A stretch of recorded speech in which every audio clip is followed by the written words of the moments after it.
BMP-2 कुछ साल पहले तक रूस से खरीदा जाता था, लेकिन अब भारत खुद ही इसे बनाता है। इसकी खासियत ये है कि ये 30 mm वाली मशीन गन से लैस होता है। युद्ध के वक्त 360 डिग्री यानी हर तरफ घूमकर दुश्मन पर हमला कर सकता है। BMP-2 टैंक का वजन 14,000 किलोग्राम है और अपने वजन के कारण ही ये टैंक फिलहाल सबसे खतरनाक हथियारों में से एक है। मौजूदा वक्त में इस BMP की तैनाती चीन सीमा पर सबसे ज्यादा है। ये वर्ल्ड का सबसे भरोसेमंद आर्म्ड व्हीकल है, जिसमें anti air gun, anti tank missile fit कर सकते हैं।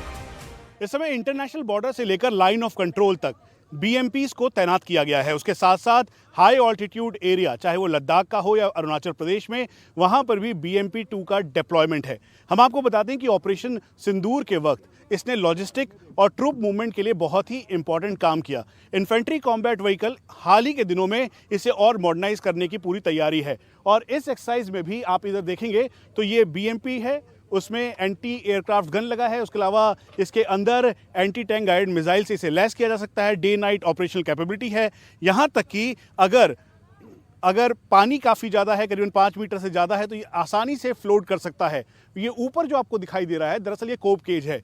जो ड्रोन के अटैक्स हैं उनसे बचने के लिए इसको पूरी तरीके से तैयार किया गया है। यहाँ तक कि इसे और मॉडर्नाइज करते हुए इस पर सर्विलांस कैमरास लगाए गए हैं ताकि इसके ज़रिए निगरानी की जा सके।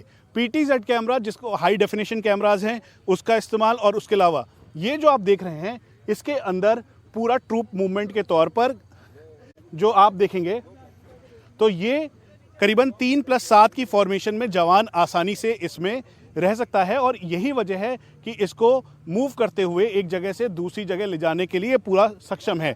वहीं दूसरी तरफ आप देखें तो यहाँ पर भारतीय सेना के ये इन्फेंट्री कॉम्बैट व्हीकल, जो कि एक तरीके से मैकेनाइज्ड फॉर्मेशन का हिस्सा है, उसमें ये जवान इस एक्सरसाइज का एक अहम रोल के तौर पर हैं और इसीलिए डेप्थ एरिया में ये एक्सरसाइज की जा रही है।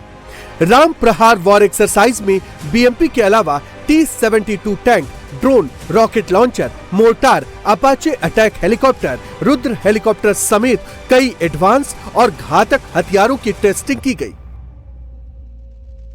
जब भारत की सेना पाकिस्तान में घुसेगी और रास्ते में अगर कोई नाला और नदी मिलेगी तो उससे कैसे निपटा जाएगा, इसके लिए फ्लोटिंग ब्रिज बनाने की प्रैक्टिस भी की गई। पंजाब और राजस्थान के इलाके में डचकम बंद हैं, उसके अलावा कई जगहों पर रिवराइन एरिया है और इसीलिए भारतीय सेना उनके ऊपर ये पुल बनाकर, फ्लोटिंग पुल बनाकर आसानी से, चाहे BMP हो जिसके ऊपर कोपकेज लगा हुआ है या फिर अलग अलग तरीके के टैंक्स, आर्टिलरी मूवमेंट, उसके अलावा ट्रूप मूवमेंट के लिए बेहद कारगर और सक्षम है और यही वजह है कि इसको अब अलग अलग जगहों पर डिप्लॉय किया गया है। हम आपको बता दें कि ये जो आपको ठीक सामने दिखाई दे रहा है, इस पे जो गन लगी हुई है एंटी एयरक्राफ्ट गन है, उसके अलावा कोपकेज लगा हुआ है कि अगर ड्रोन से कहीं से हमला होता है तो उससे पूरा बचाव हो सके। ये क्रेन है, रिकवरी व्हीकल के तौर पर है कि अगर कोई भी व्हीकल आ रहा है तो उसे बचाव किया जा सके। यहाँ तक कि अब बॉर्डर लाइन एरियाज पे हाई डेफिनेशन कैमराज भी लगाया जा रहा है ताकि 24 घंटे PTZ कैमरा हो या फिर उसके अलावा हाई डेफिनेशन कैमराज, उनके द्वारा एक एक डिटेल की जा सके। अब यहाँ पर डिप्लॉयमेंट के साथ साथ आप ट्रूप मूवमेंट जो है वो देख रहे हैं, जिसमें इस समय ट्रूप को मूव किया जा रहा है और इसी फ्लोटिंग ब्रिज का इस्तेमाल करते हुए, और यहाँ पर जो भारतीय सेना के जवान हैं तो अपने साथ BMPs को लेकर और उसके अलावा रिकवरी व्हीकल को लेकर अब आगे की तरफ बढ़ रहे हैं और मकसद बिल्कुल क्लियर है कि हर चुनौती का सामना करना, खास तौर पे ऑपरेशन सिंदूर में जैसे मूवमेंट कर एक अग्रेसिव पोस्चर भारतीय सेना ने तैयार किया, उसकी वजह से पाकिस्तान डरा और सहमा हुआ आज तक है।